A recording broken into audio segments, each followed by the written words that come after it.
Muy buenas tardes, queridos jóvenes. Espero que se encuentren muy bien, que tengan fuerza en este tiempo, ánimo y paciencia para afrontar las clases virtuales, que sé que no deben ser fácil, y también las situaciones familiares, estar en casa, el trabajo, enfermedad. Bien, esta es la lección número 21. La vez pasada vimos la lección divina, hoy vamos a ver un tema un poco más denso. Voy a intentar hacerlo lo más breve para no alargarme mucho. Ya les he enviado ahora mismo una canción que quiero que la escuchen, que reflexionemos sobre ella, el mensaje que tiene. También quiero pedirles que me envíen sus trabajos, que en la medida de lo posible no solamente pongan asistencia, sino también participen, ¿no? Participen con alguna pregunta y envíes tu trabajo, ¿no? Eso todo queda registrado y elabora un buen trabajo. También quisiera hacer hincapié sobre las normas. Siempre ustedes saben que, bueno, intento ser lo más jovial posible con ustedes y para mí son estupendos chicos, pero también siempre manteniendo el respeto, ¿no? No digo que lo hayan faltado el respeto, pero siempre es bueno recordarlo, ¿no? A veces uno se olvida esas cosas. Bien, empezamos rápidamente, muchachos, con la carta de Timoteo. Vamos a ver qué nos dice Timoteo, el apóstol San Pablo a Timoteo. Empezamos con esta lectura. Dice, yo te conjuro delante de Dios y de Cristo Jesús. Yo, Pablo, San Pablo le escribe a Timoteo. Yo te conjuro, es decir, te exhorto, te hablo. Delante de Dios, dice, de Cristo Jesús, que ha de juzgar a vivos y muertos y en nombre de su manifestación y su reino, le dice. O sea, primero pone, antes de conjurar, pone todas estas, digamos, garantías, ¿no? Y le dice, proclama la palabra de Dios, insiste con ocasión o sin ella. Es decir, a veces no sé si te ha pasado un momento en que alguien te pide como un consejo y ese es el momento en que Dios te pone una ocasión para proclamar la palabra. Pero dice acá, incluso sin ocasión. Arguye, dice, reprende, exhorta, con paciencia incansable. Eso es lo que nos falta a veces, ¿no? La paciencia. Y con afán de enseñar, ¿no? No con un afán de moralismo, sino con un afán de ayudar al otro a salir del error. Dice, porque llegará el tiempo en que los hombres no soportarán más la sana doctrina. Interesante esta advertencia que hace Pablo, ¿no? Llegará, dice, un momento en que los hombres no soportarán más la sana doctrina. Estamos hablando de la doctrina cristiana, lo que enseñamos. O sea, no la van a soportar, les va a parecer aburrido, pesado, ¿no? De repente a algunos les parece aburrido el curso de religión por las cosas que decimos. Normal, ya lo había dicho San Pablo, así que no estamos diciendo nada nuevo. Llevados por sus inclinaciones, se procurarán una multitud de maestros que les halaguen los oídos. Y se apartarán de la verdad. Ojo a esta palabra, ¿ya? Verdad. La verdad nos ha sido revelada. ¿En quién? En Cristo Jesús, ¿no? Para escuchar cosas fantasiosas, ¿no? O sea que luego de haber, dice San Pablo, rechazado la sana doctrina, buscarán otros maestros, los hombres buscarán otros maestros, ¿no? Llevado por las inclinaciones, porque claro, la palabra a uno le denuncia, ¿no? Denuncia el pecado, y como uno a veces no quiere salir de eso, busca otras cosas. Tú en cambio, dice, vigila atentamente, soporta todas las pruebas, o sea, van a haber pruebas que hay que soportar, ¿no? Realiza tu tarea como predicador del Evangelio, cumple a la perfección tu ministerio. Bien, con esta lectura de San Pablo, esta exhortación, que también nos las hace a nosotros, que a los que queremos ser discípulos de Jesús, entramos en este tema tan interesante que se titula, vamos a ver, voy a borrar mis dibujos, se titula, la fecha de hoy, miércoles 2 de agosto, no, me equivoqué acá no es 2 de agosto, 2 de septiembre, ya ustedes lo cambian por favor. El título, aprendemos algunas ideologías contemporáneas, ¿ya? Ideologías contemporáneas, ahora vamos a ver de qué estamos hablando. Y nuestro propósito, pues, es ese, ¿no? Por eso me he puesto a aprender algunas ideologías contemporáneas. Solamente pongan el título, no hace falta poner el propósito. Bien, entonces vamos a ir definiendo. ¿Qué es una ideología, profesor? Bien, siempre es bueno verificar el significado etimológico, es decir, que toda palabra, muchachos, chicas, ha sido de alguna manera derivada de la realidad, ¿no? Algunas palabras, o sea, el nacimiento de las palabras. Si nosotros podemos hoy día articular un discurso es porque ha habido una formación lingüística y cada palabra tiene un significado antiquísimo, ¿no? Nosotros más bien heredamos de la lengua latina. Bien, incluso de la griega. Y acá vemos, del griego, dice, procede del griego. Vamos a poner nuestro anotador.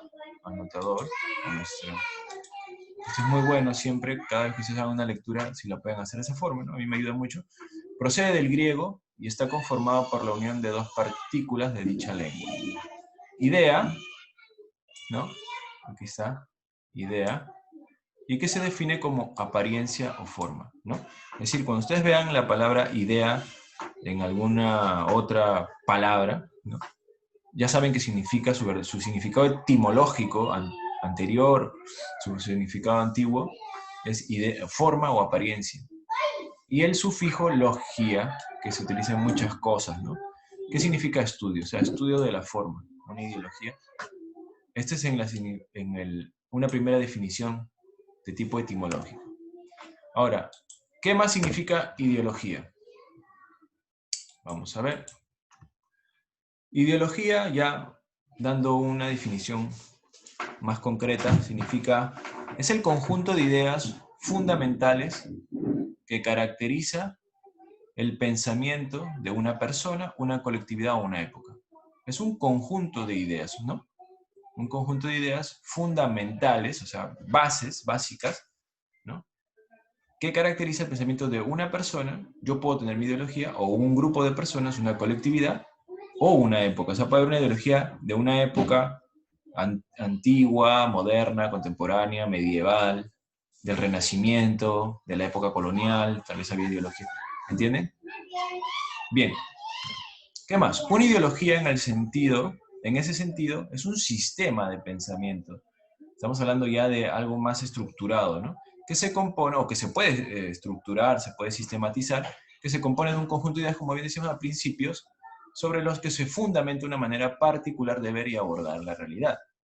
O sea, que de acuerdo a la ideología que tú tengas, o que alguien tenga, o que un grupo de personas tenga, será cómo ellos se conecten con la realidad, ¿no? Habría que ver qué ideologías hay.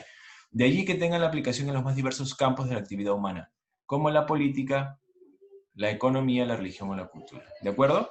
Espero que hasta ahí estemos claros. O sea, la ideología se aplica a los campos de la vida humana, es lo que dice, ¿no? Campos de la actividad humana, como la política, ¿no? Hay ideologías políticas, hay ideologías en la economía, ¿no? Ideologías también en la religión, en la cultura. Bien, a ver. Entonces vamos a estudiar, hoy día vamos a ver algunas ideologías importantes a lo largo de la historia del pensamiento, ¿no? Y hoy en día también, ¿no? Se practican, convivimos con ellas, ¿no? Son el secularismo, el ateísmo, el agnosticismo y el relativismo. Y vamos a ir por partes. Ahora vamos a ver el secularismo, rápidamente. A ver, borramos mis dibujitos, los borramos. Ya está. Te queda un puntito ahí, no importa. A ver. A ver. Secularismo habíamos dicho, ¿no? Para empezar vemos siempre de dónde viene la palabra secularismo. Secular significa... Proviene del latín seculare, que significa siglo. O sea, algo secular tiene que ver con el siglo, ¿no? Pero también mundo, secular, mundo, siglo. De ahí que secular se refiere a todo aquello que es mundano por oposición a lo espiritual, lo santo o lo divino. ¿De acuerdo? O sea, algo que está en el mundo y en el tiempo, ¿no? Y por lo tanto, pues, no está, digamos, en consonancia con lo divino, lo santo, lo espiritual, que de alguna manera se desconecta del tiempo, ¿no? Del tiempo, del mundo, ¿no? Bien, en ese sentido, secularismo es aquel pensamiento o actuación que es perteneciente o relativo a la vida, ¿no? Lo que decíamos. Actuación. Ustedes siempre piensen en la actuación, o sea, en los actos del hombre, ¿no? El estado o costumbre del siglo, ¿no? O sea, es algo que se acomoda, digamos, a la costumbre, al tiempo que se está viviendo, ¿no? O sea, no tiene mayor reflexión que es lo que estamos viviendo ahora, por ejemplo. Hoy día vivimos en un mundo secularizado, ¿no?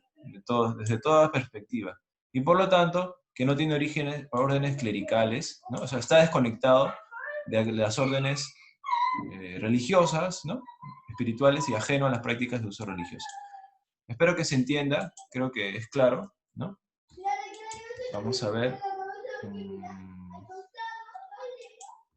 Ok.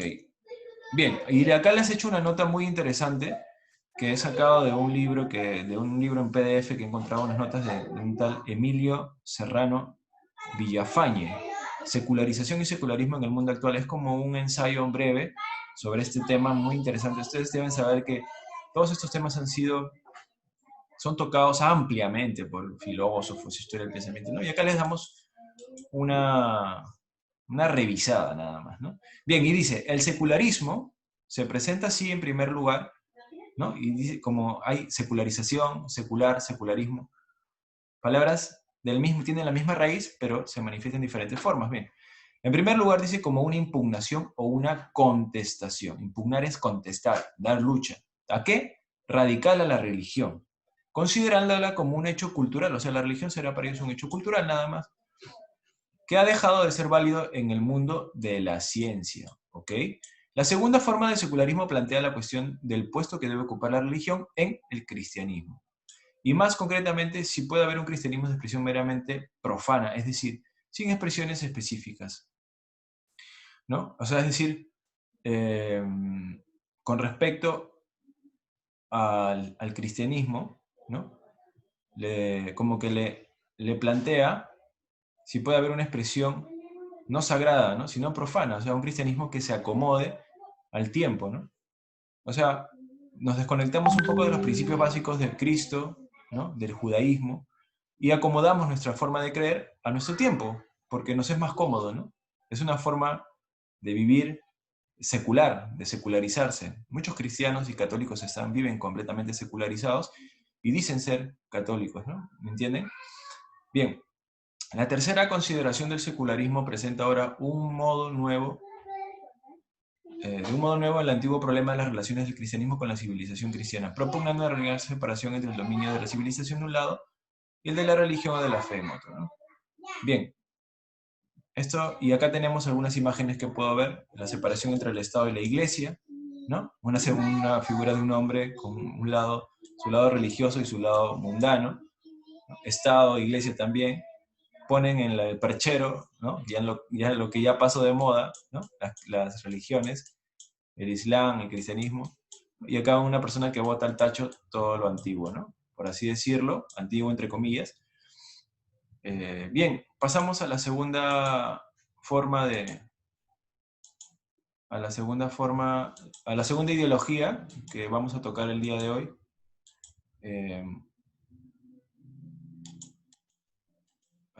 Y es el ateísmo.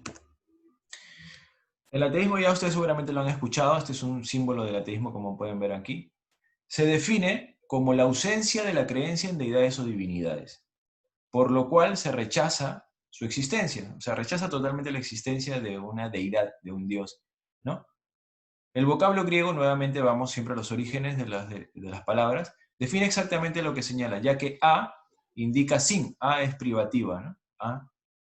Y teos, que simboliza a Dios, o sea, sin Dios. Por último, ismo, ¿no? Que es análogo a la doctrina, o sea, no existe la doctrina de Dios, no existe. Bien, una persona que se hace llamar ateo, ¿no? Se conoce por ser un individuo que rechaza la sola idea de que existe una entidad sobrenatural o divinidad. O sea, dice, oye, ¿tú crees? No, yo soy ateo. Es decir, que esa persona dice que no existe, o sea, cree que no cree, ¿no? Por eso es un poco también ambiguo, ¿no? Ahora, el ateísmo, como también hemos visto el secularismo, también será estudiado. Hay diferentes formas de ateísmo, son muchas. Acá estamos dando una visión general, ¿ya? Este pensamiento de tipo filosófico, miren, incluso surge entre el siglo V y VI antes de Cristo. O sea, esto no es una cosa nueva. Algunos dicen, se creen modernos por ser ateos, o dicen ser ateos y creen ser modernos, creen. Pero esto es más antiguo que mi abuela, ¿no? O sea, en la antigua Grecia, cuando el término indicaba un cese de las relaciones con los dioses, ¿no? O sea, saben que los griegos eran una cultura eh, politeísta, totalmente creyente en sus deidades, ¿no? Y claro, frente a esto surgen los filósofos, algunos de ellos plantean esto de la no existencia de dioses, ¿no? A ver, y acá tenemos un dato muy importante, dice que su base filosófica es el materialismo. Habría que averiguar, acá estamos dando muchas palabras claves, que ustedes averigüen qué es el materialismo, pero ya más o menos van sacando, ¿no? Material viene de materia, o sea, solamente la materia tiene validez. La base que caracteriza al ateísmo es la existencia única de la materia. Para este pensamiento, el universo físico y sus propiedades es todo lo que existe, por lo que la idea de lo espíritu, fuerza inmaterial, no cabe. La creencia de un ateo viene precedida por la evidencia, no por la fe. ¿De acuerdo? Eso es básicamente lo que es un ateo, el ateísmo. Esto también es una suerte de ideología. Ahora vemos el agnosticismo. Del griego nuevamente la a privativo, ¿no? Gnosis, conocimiento, o sea, no hay conocimiento, o el conocimiento, y sismo, ¿no? Doctrina, habíamos dicho. Doctrina filosófica que sostiene que la razón humana es limitada, ¿no? Bueno, ¿quién puede negar esto, no? Definitivamente la razón humana es limitada por el simple hecho de ser humanos, pero dice que de este dato y que la verdadera naturaleza de las cosas es inaccesible al conocimiento humano. O sea que es como una secuencia lógica. Como yo soy limitado a mi pensamiento, no puedo, estoy imposibilitado de conocer, es inaccesible el conocimiento humano, inaccesible las cosas verdaderas, las cosas absolutas. Eso es agnosticismo, ¿no? O sea, negar eso. En este punto de vista se encontraban Hume, Kant, filósofos importantes de la época moderna, Kant más antiguo que Hume, ¿no? Hume, padre del positivismo, si no me equivoco, Kant, hizo la filosofía crítica, ¿no? El criticismo, escribió la crítica de la razón pura, la crítica de la razón práctica, como también muchos filósofos idealistas, ¿no? Aquí está Comte, Spencer, Mach y otros. Ahora, claro, esto es como una suerte de paradoja, ¿no? Le llaman filósofos idealistas, ¿no? Aquellos que no creen, digamos, creen solamente en las cosas materiales, en lo que ven, en lo percibible, ¿no? Y no tanto en las ideas. O sea, es una forma, o sea, el concepto va variando de acuerdo al tiempo, ¿ya? Pero la idea fundamental es que no existe, que el conocimiento es limitado. Y por lo tanto, si tú quieres hablar de Dios, o sea, no puedes hablar de Dios porque no puedes comprobarlo. Según la doctrina de los agnósticos, el mundo que observamos y tratamos en nuestro conocimiento no es una realidad objetiva, sino producto de la actividad de la razón y de nuestros órganos de los sentidos. Al final todo es, digamos, interpretado por el hombre, ¿no? O sea, yo recepciono todo en mi mente, en mi cerebro, y yo lo proceso. Eso es lo que cuenta, ¿de acuerdo? Entonces, no se puede, o sea, se cierra totalmente el puente que nos puede conectar con un ser trascendente, ¿ya? Bien, y vamos a ver acá, ¿qué más dice? Dice, vamos a ver una diferencia importante entre el agnosticismo y el relativismo, y el ateísmo, porque pueden parecer dos cosas iguales, pero no lo son. Dice, si bien el agnosticismo es considerado una postura contraria al credo religioso, claro, porque definitivamente que ya desde su definición va a rechazar todo tipo de creencia, ¿no? Especialmente el cristianismo y el católico, no es lo mismo que el ateísmo, no es lo mismo. Ese último, es decir, el ateísmo, consiste en la negación del teísmo. O sea, niega totalmente como si lo supiera, como si tuvieras esa certeza en la doctrina filosófica, niega la existencia de Dios o de cualquier tipo de divinidad, rechazando, por lo tanto, toda postura mística o religiosa, ¿no? El ateísmo. Es como algo más radical, como que simplemente rechaza que no existe, no existe, así es. En cambio, el agnosticismo escapa a la pregunta sobre la existencia de Dios mediante la aceptación de que semejante tipo de razones o verdades trascendentes son inconocibles, o sea, no se puede conocer. Es decir, la diferencia está en la postura. Puede llegar a la misma conclusión, pero la diferencia está en la postura que toma, ¿de acuerdo? O sea, ¿desde dónde parte? El anatocismo dirá, si ya está o no está, no lo sé, no interesa porque yo no puedo conocerlo. O sea, se mantiene como en una posición así bien práctica, ¿no? Incluso podríamos hablar del pragmatismo, ¿no? Relacionado.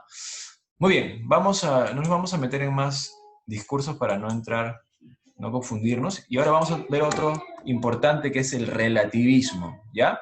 Yo diría que incluso el relativismo es como una consecuencia o hijo de estas dos posturas, ¿no? De muchas de estas posturas contrarias a, al idealismo que cree en las ideas trascendentes, en Dios, ¿de acuerdo? A la filosofía aristotélica. Aristóteles creía en el absoluto, y él no era religioso, ojo, ¿eh?